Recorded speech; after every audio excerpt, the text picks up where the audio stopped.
Pada tahun 2009 hanya 1 dari 5 rumah tangga di Sumba yang punya akses terhadap listrik.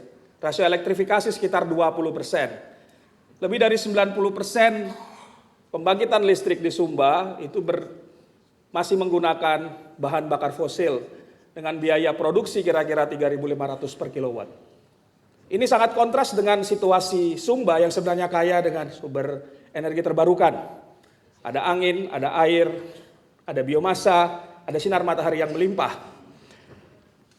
Ketika SII dimulai pada tahun 2010, HIVOS, Kementerian SDM, bersama dengan Pemda Provinsi NTT dan 4 kabupaten di Pulau Sumba memiliki satu visi untuk melistriki Sumba 100% dengan 100% energi terbarukan.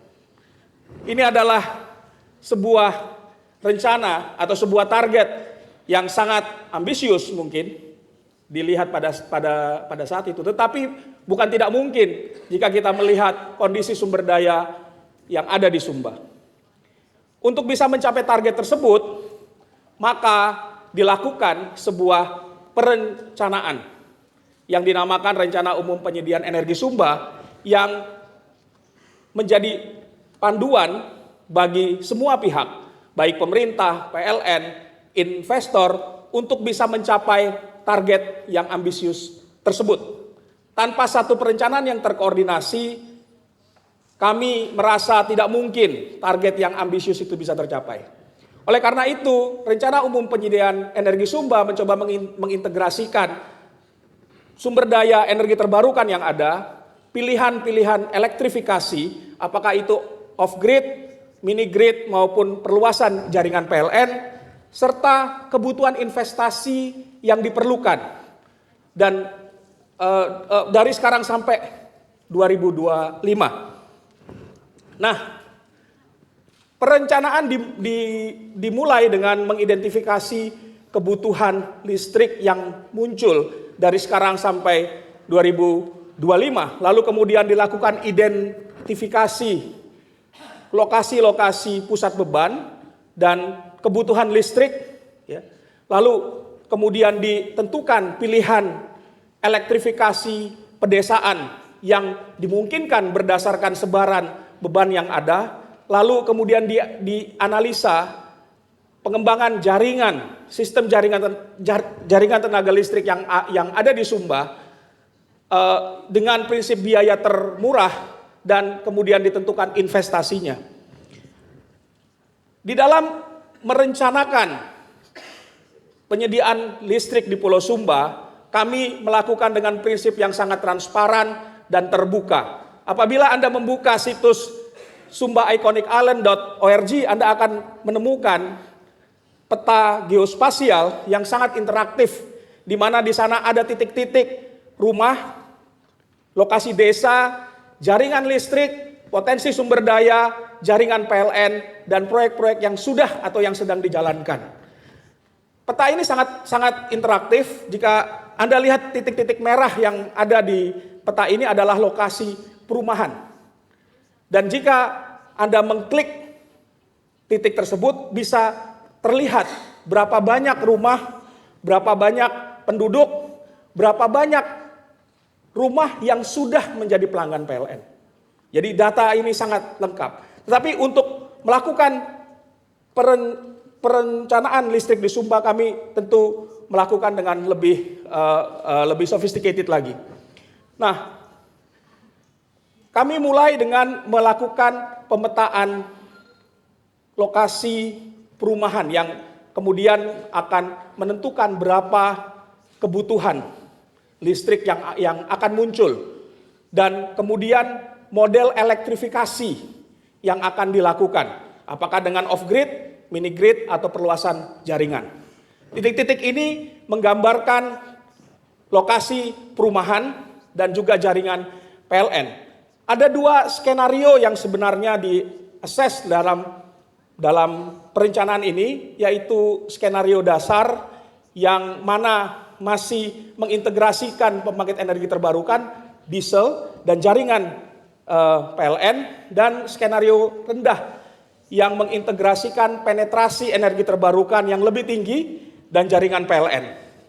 Kita bisa lihat bahwa dua skenario itu memang menghasilkan pilihan yang berbeda dalam arti opsi penyediaan listrik untuk setiap kawasan atau setiap wilayah atau setiap desa.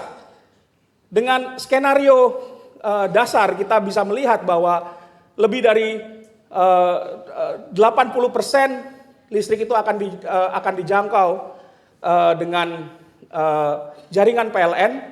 Kira-kira 7% dari mini grid dan 11% dari off grid. Sedangkan untuk jaringan dengan skenario yang skenario rendah, kita bisa menjangkau lebih dari 160.000 rumah pada tahun 2025 dengan kira-kira 70% dari jaringan PLN dan 20% dari mini grid dan off grid dengan porsi off grid yang lebih sedikit. Dalam menentukan list cost atau biaya termurah untuk sistem Sumba pada tahun 2025, kami juga melakukan beberapa exercise. Dan ini dimaksudkan untuk melihat berapa sebenarnya biaya yang muncul dan kebutuhan investasi dari pilihan-pilihan sistem yang akan dibangun. Dengan skenario rendah, kita menemukan bahwa diesel masih diperlukan pada saat musim kemarau. Karena pada saat itu kondisi angin itu lebih sedikit dan juga ada pasokan air yang lebih rendah. Sehingga diesel masih diperlukan, tapi dengan penetrasi energi terbarukan sebanyak 71%. Dengan skenario yang kita bilang skenario rendah, di mana diintegrasikan pump storage ya sebesar 18 MW dengan PLTA 10 MW, maka penetrasi energi terbarukan itu bisa lebih tinggi sebanyak 87%,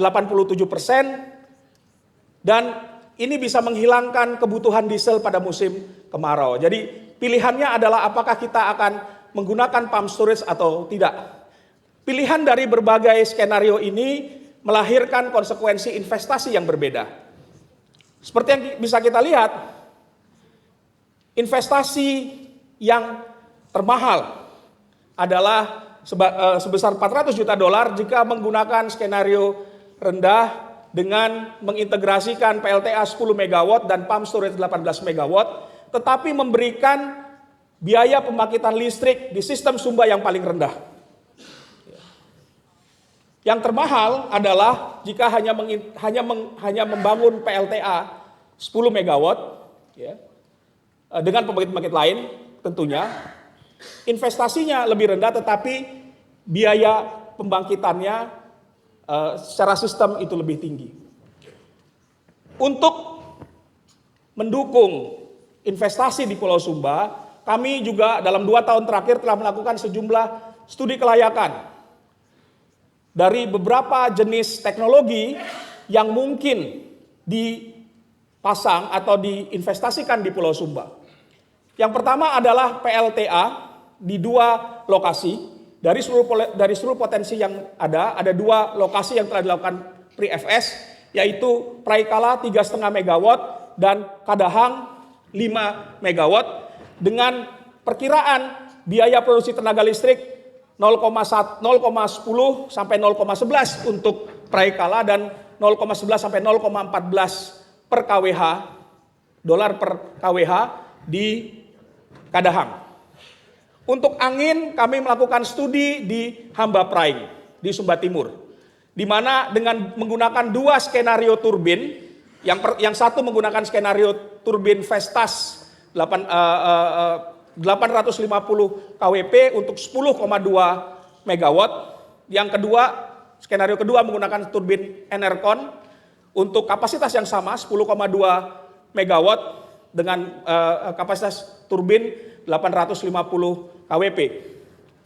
Dan dari analisis berdasarkan data yang ada, ya, kita punya opsi biaya atau tergantung pada tingkat ketinggian dengan biaya pembangkitan antara 0,18 sen per kWh sampai dengan 0,24 dolar per kWh. Ini adalah range tergantung pada teknologi yang dipakai dan tingkat ketinggian. Yang terakhir adalah biomasa. Sumba memiliki potensi biomasa yang sangat besar. Total diperkirakan potensi biomasa di Sumba itu dapat mencapai 899 gigawatt per tahun. Dan dilakukan studi di lokasi di Sumba Timur dan Sumba Tengah, masing-masing pembangkit biomasa sebesar 1,2 megawatt untuk 4 lokasi dengan kebutuhan capex berkisar antara 3,1 sampai 4,4 juta dolar per unit. Dan ini bisa memberikan IRR sebesar 9,6 sampai dengan 16,94% kepada investor dengan pengembalian investasi antara 10 sampai 14 tahun.